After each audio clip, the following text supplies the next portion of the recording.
Hey y'all, hey, we are back for another review of SISTAS. Before I get into it, if things look a little bit different, if you kind of in my business a little bit more, I'm gonna just let y'all know that the surroundings, the studio looks a little bit different because I now have an official vlogging, whatever. I got a camera.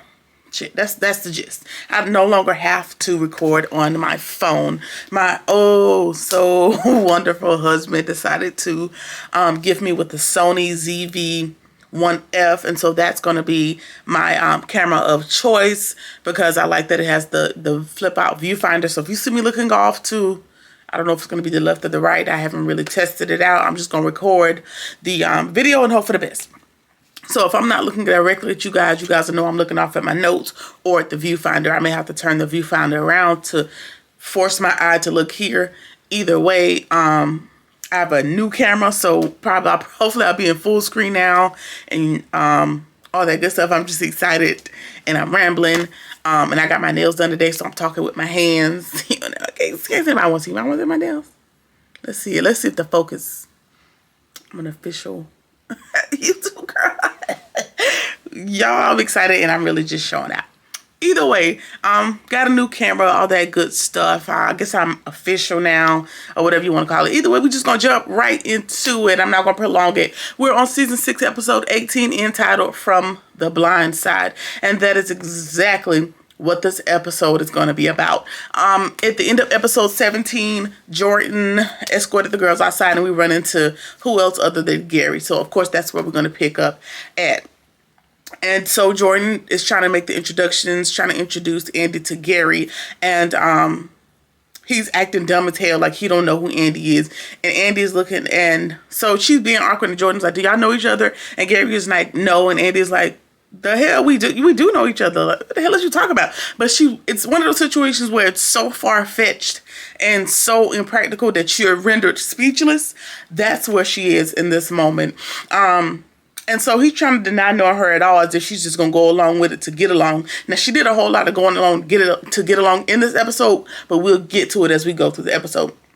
Anyway, she's kind of outdone with his antics, and he's supposed to be there on a date with Jordan's sister. And so Jordan's sister is going to be a very important part of this episode, and I'm conflicted on how Andy is going to handle it, but we're going to get into it. Gary's supposed to be there, what I presume to be I thought it was going to be a blind date with Jordan's sister, but what it turns out is he knew that lady very, very, very, very goddamn well. And so Jordan, because in the next sentence is going to tell me why, because Jordan goes on to tell him, like, hey, I want to spend a little bit more time with you. You work a lot, you out of town a lot, whatever bullshit Gary has been feeding these people. And so he wants to spend time with his homie, with his boy. You feel me? And so he's like, listen, Gary's trying to do everything to slither himself up out of the situation. And Jordan's like, nah, man, like, chill. Like, I want you to spend time. The girl's going to be here. My sister on the way. Let's just do it. And that just confirms, that they have a pre-existing relationship. Sabrina and Danny are over talking to the other guys, and they look over, and they can't believe their eyes as well, realizing that Gary is in attendance, and we need to know why the hell he's here.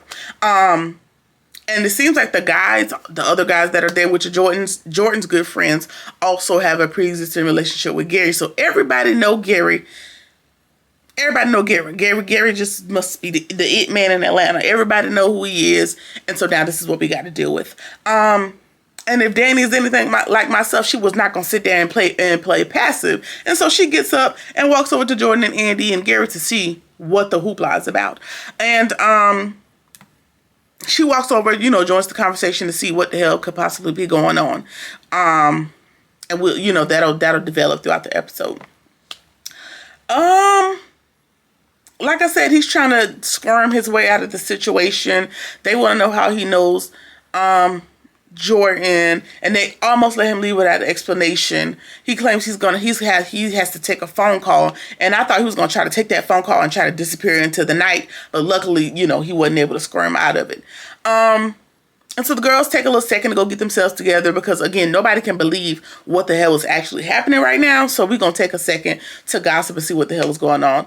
And so Danny is like, y'all sitting here speculating, and when we could just go straight to the horse and get the answer. And so she tells Gary, Bring that ass here. Bring that ass inside and let me talk to you.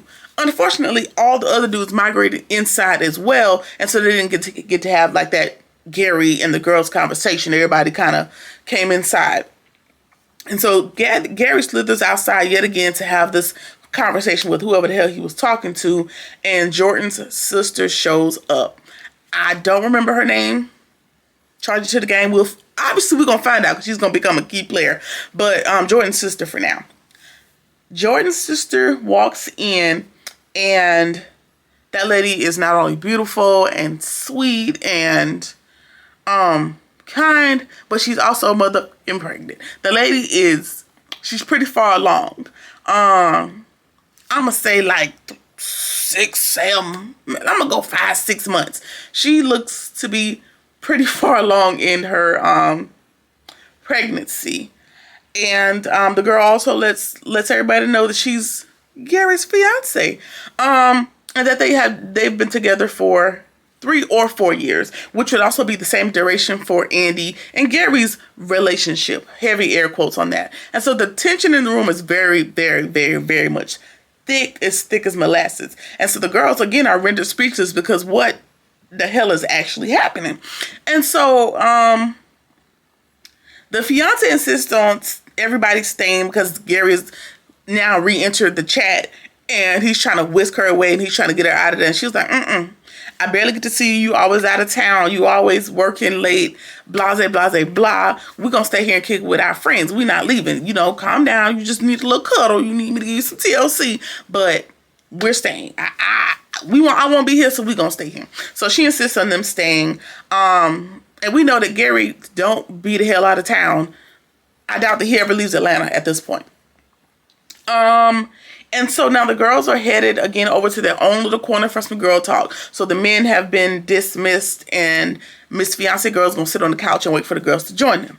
And so the girls are again having a little powwow, and Danny is like, much like myself, I'm going to let this lady know what's going on because I can't take it. I can't hold this kind of secret on my chest. I ain't gonna be able to do it. And so Danny's like, listen, I'm gonna tell her.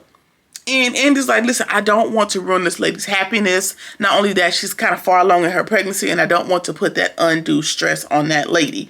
And Danny is of, I'm just going to tell y'all, I'm on Danny's side. You know, do with that what you will. I'm a Danny's kind of girl. And Danny feels like, I think this lady deserves to know the truth. Before she brings this child into this world, she needs to know who she's bringing this child into the world with. And so I feel like she needs to know. And so they're trying to figure it out. And of course, Andy's trying to leave, and Danny's just not having it. It's just not going to settle in her spirit until this lady knows what the hell is going on. And again, conflicted, because I see where Andy is like, listen, this lady, I understand Andy's perspective of this being a very hard thing for this lady to have to deal with while being this man's fiance, while having been in this relationship with this man for 3 to 4 years, 3 years, let's just go with 3 years, being 6 months pregnant. All of these are just assumptions that I've made thus far. 6 months pregnant, rarely ever seeing him. So that's a lot of bombs to drop on this lady all at one time. I get it. And that type of stress absolutely can lead for someone to go into labor.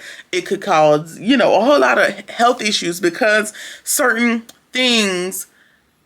traumas people carry in their bodies. A lot of our sicknesses, I'm gonna get on my pedestal a little bit, my little, soapbox. I'm gonna get on that for a second. Sometimes, when we are physically sick and doctors and them people can't put an actual pinpoint, is actually in your brain. So something, how do I say it? So like mental things relay themselves physically, outside of your body. I'm not saying it as eloquently as I'd like to, but basically sometimes your brain manifests physically.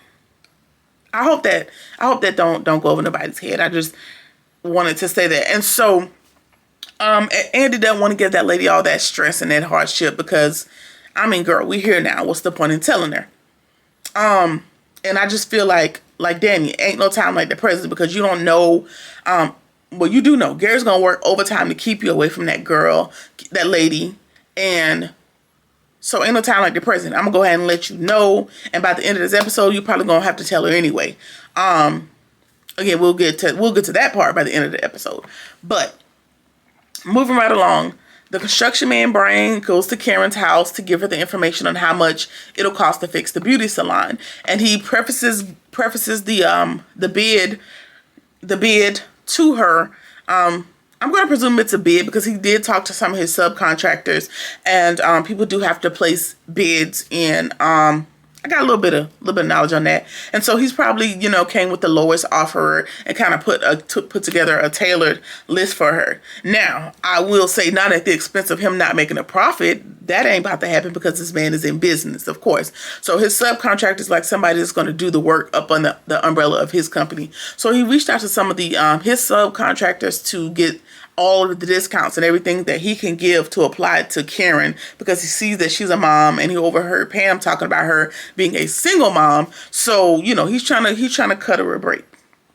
And she is taken aback by the cost, but he tells him, like, listen, you can get a second opinion if you want to, just so you know I'm not playing no games, but it's a really good price. And he also tells her it'll take about 5 months to get everything done. And of course that takes her breath away a little bit, and so she now needs to pivot and figure out, what to do, because ain't no way around it. Could be less, could be more, but the time, there's the shipping delays, there's different things that's gonna happen that's gonna, determine exactly how much time it's gonna take. It's not gonna be a quick fix, unfortunately.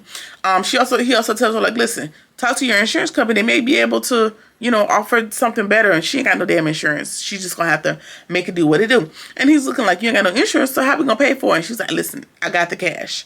No, the hell you don't, girl, because you tore up Zach's check, so you ain't got the money. So she's gonna have to figure out the plan to get this money. But what pissed me off is she told the man to go ahead and start the work.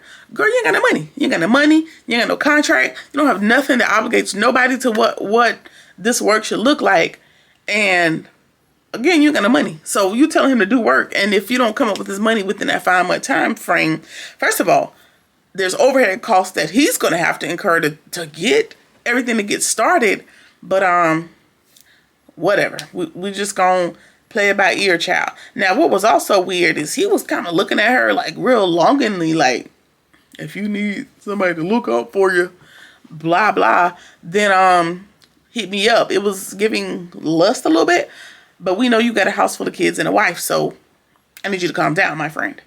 Either way, he also offers her some of his kids' old clothing. He has a bunch of kids from all ages, and they've kind of hoarded that stuff, and so he offers it to her. Again, very much a nice gesture, but this lady's a stranger to you. You don't know what she can afford. You're just making an assumption, and I don't know if it's because you like her, or if it's because you overheard Pam talking about her being a single mom, and you just want to be a good human and help her out. I'm going to hope it's the latter for now. All right, moving right along.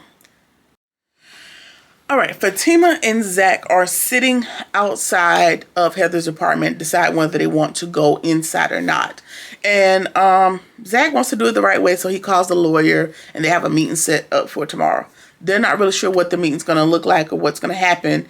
And, what they do tonight might have an impact on that, but at least they have a meeting set up for the following day. I don't know what the hell for, because if it's not about an emergency appointment, we don't got shit to talk about. But, whatever, we're going to go with it. And so they just want to go in and check on Michael. That's the only reason why they're there. And so they're going to head into the apartment. Of course, they never get into the apartment. They run into the neighbor, Miss Cheryl. And she tells them, like, listen, Heather and that baby ain't been here all day. Hell, ain't nobody been here all day. They're probably at the hospital because he was crying and he was limping the last time that I saw that baby. She also tells them that one good thing about the situation is the last time that y'all were here, whatever y'all did, I appreciate it, because men are not running in and out of this apartment as they have been prior to y'all getting here and doing whatever y'all did last time. And so, that makes me a little bit happy, about y'all being around, essentially. And so they're going to go to the county hospital because we know Heather ain't got no insurance on that baby. She don't care enough to do that. They're going to head to the county hospital to see if they can go check on the well-being and see what the hell's wrong with this baby. And then Zach hands the lady a wad of cash saying, hey, you know, thank you for helping us.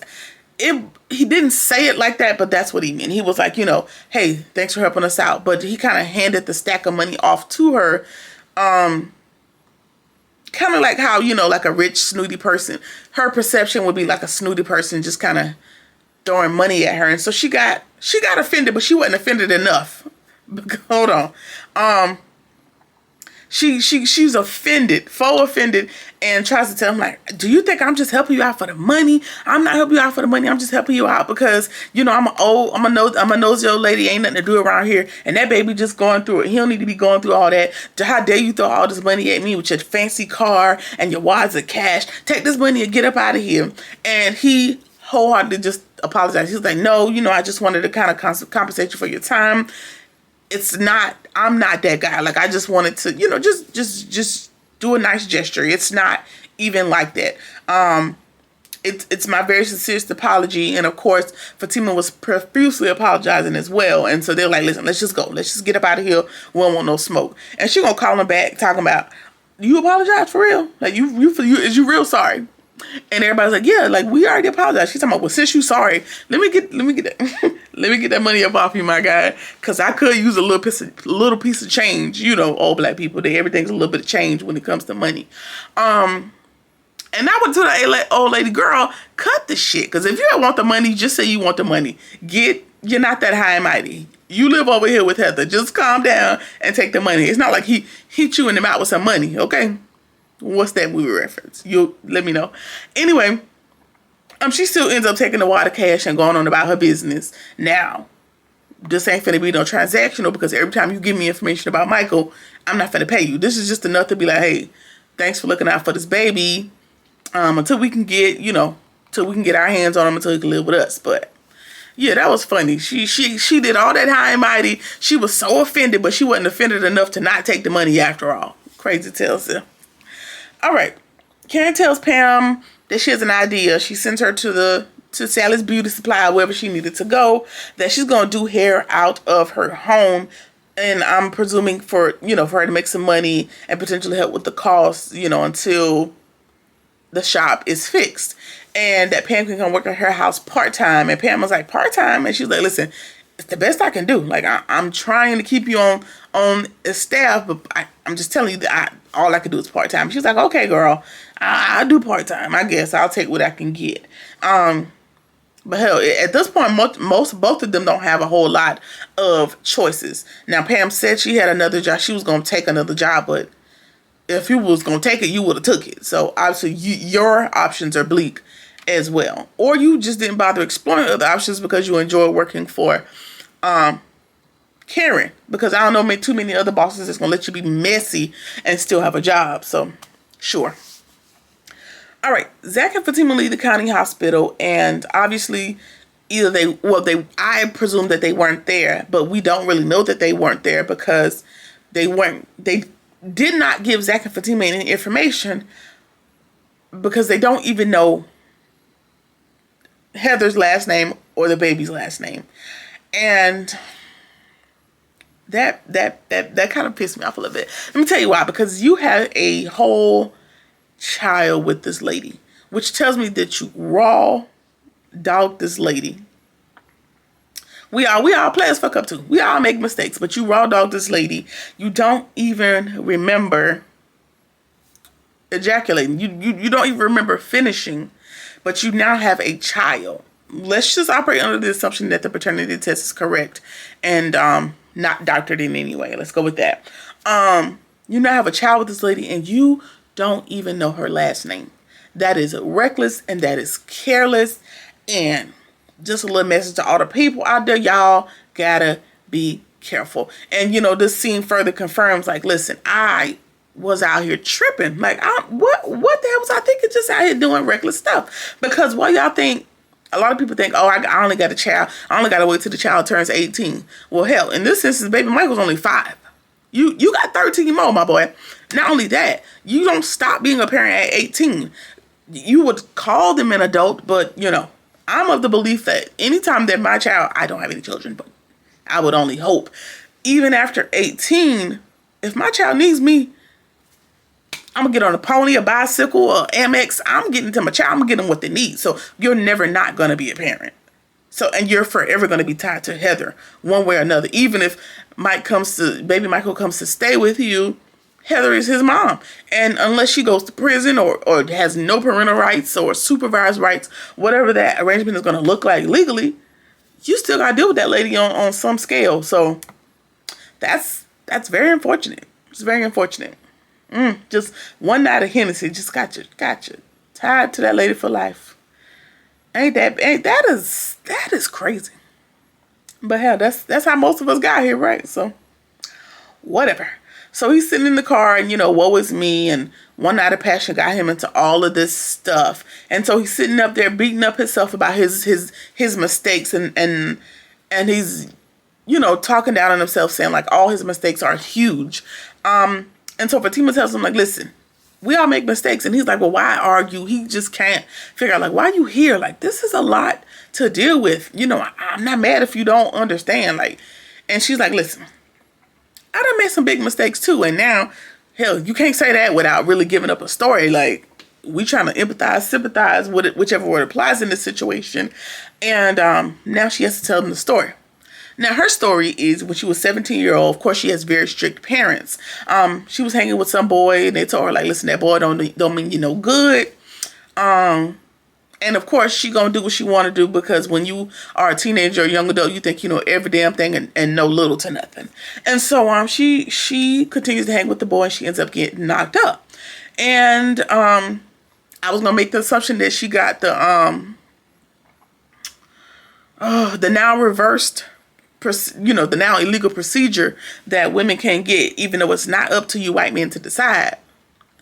But she actually ended up losing the baby. And she says, listen, I could have had a child, I could have had a child much as you have two right now, and I'm not much different than you, which is why I don't have much judgment.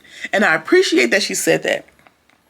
Because sometimes when we've escaped certain outcomes, when we dodge certain bullets, sometimes we be a little judgy. Let me give an example. Let me see. Parents in general, they will sit there and be like, oh, the young generation, y'all out of control. Or the young generation, all y'all do is gyrate and wear short clothing. Mimo, don't you got 10 kids? Didn't you have 4 husbands? Y'all was out at the juke joint in the same type clothing. Y'all was twerking and percolating and all these other things. But y'all have a lot of judgment for the current generation. And it irks me sometimes when I'm like, y'all experience the same thing. You should be of counsel, not judgment. Right?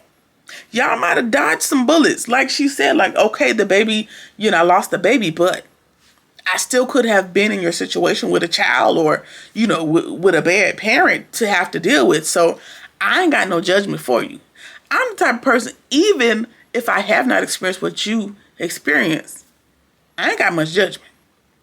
Because, I done dodged a couple bullets. I done dodged a lot of things. I don't know how they kept me out the penitentiary system, but I made it thus far. Let's just say that. I'm stepping off. I'm stepping on off the soapbox. I'm just saying that just pisses me off sometimes, because judgment is so easily handed out when compassion is just as easy to give. That's all. All right, moving right along. We're going to go back over to this dinner party, and Danny asks Miss Fiance how they met. Like, Danny wanted to get the whole story before she go ahead and get this lady what she needed to know. She's like, oh, we met on a blind date, and he's been nothing but wonderful. He's been attentive. He's been charming ever since. She's just doting on her man.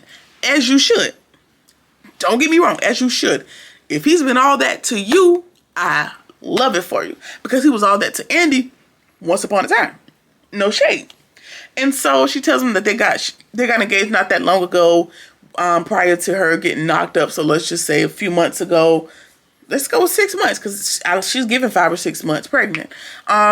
He bought her an apartment and a car. Sound familiar? And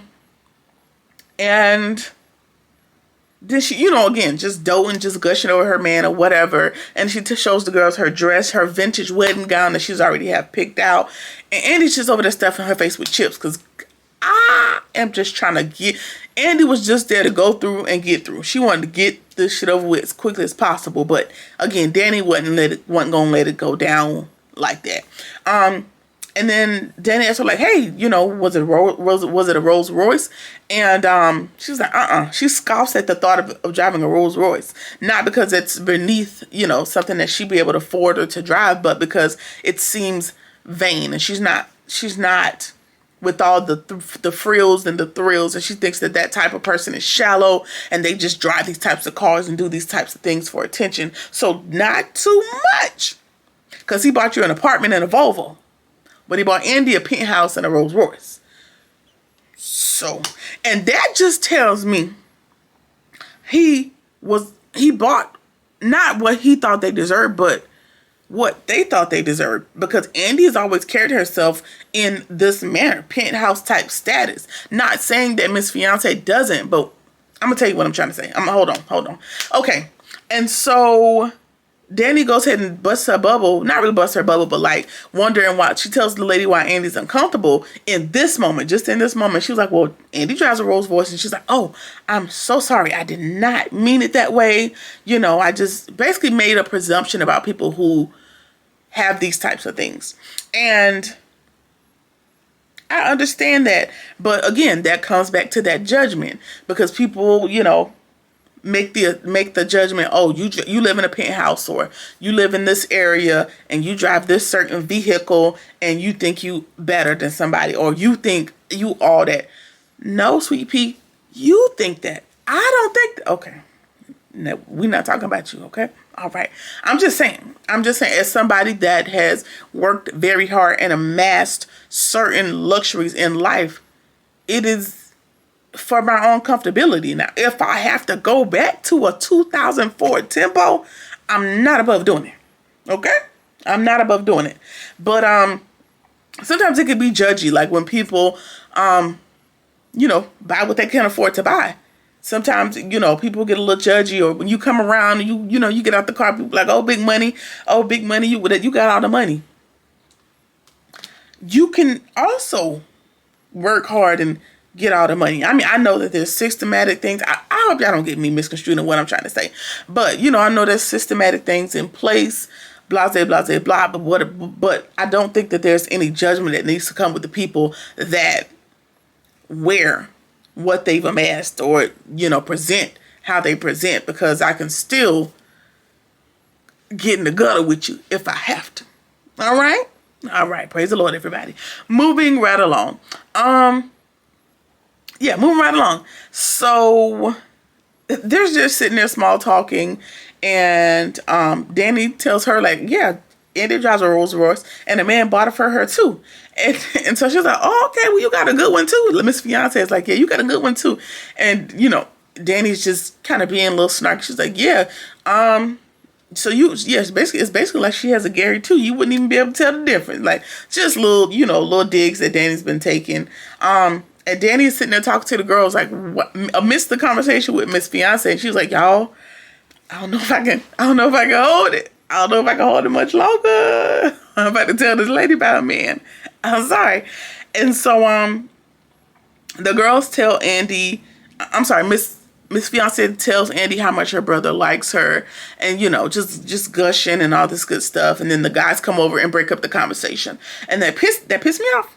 I'm not gonna lie, that got on my nerves, because you see these women are over here deep in conversation, and I'm sure that Gary was over there talking to them dudes saying, hey, y'all need to go over there and break that up. You know, of course he ain't told them. Obviously they're unaware of what's happening as well, but he may have had a say in why they broke it up, or they really just wanted to waltz and dance with the girls, which they ended up doing, just dancing with the ladies.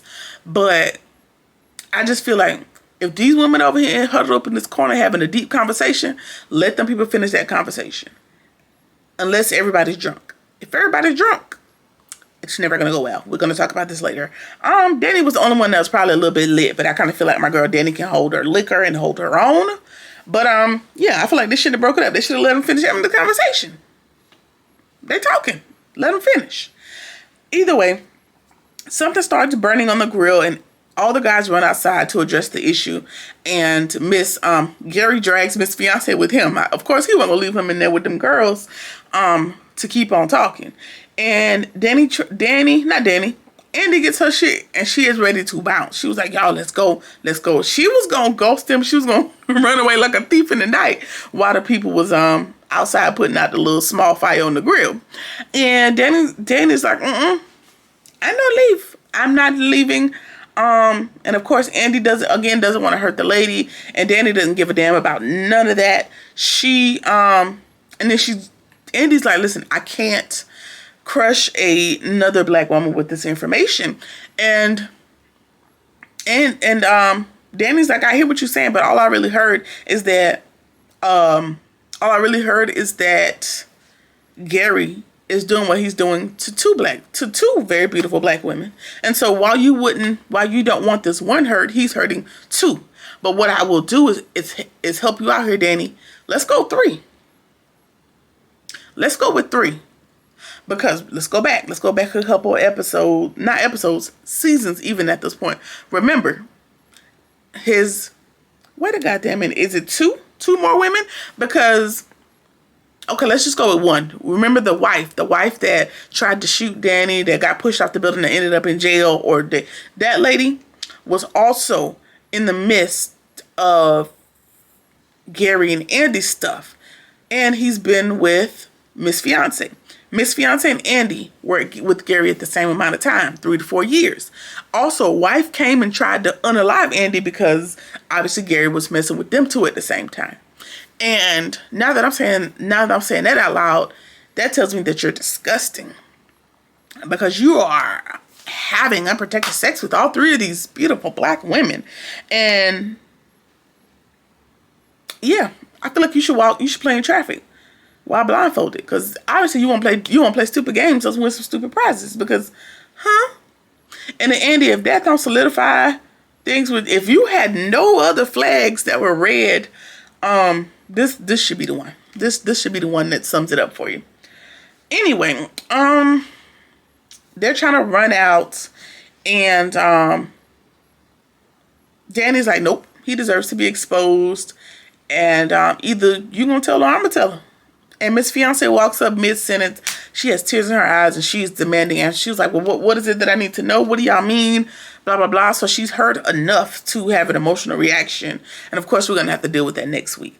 In the previews for next episode, she's going to be demanding answers in between tears. So she heard enough. She probably is now going to demand the rest of the answers, which means we now have to tell this lady what she needs to know.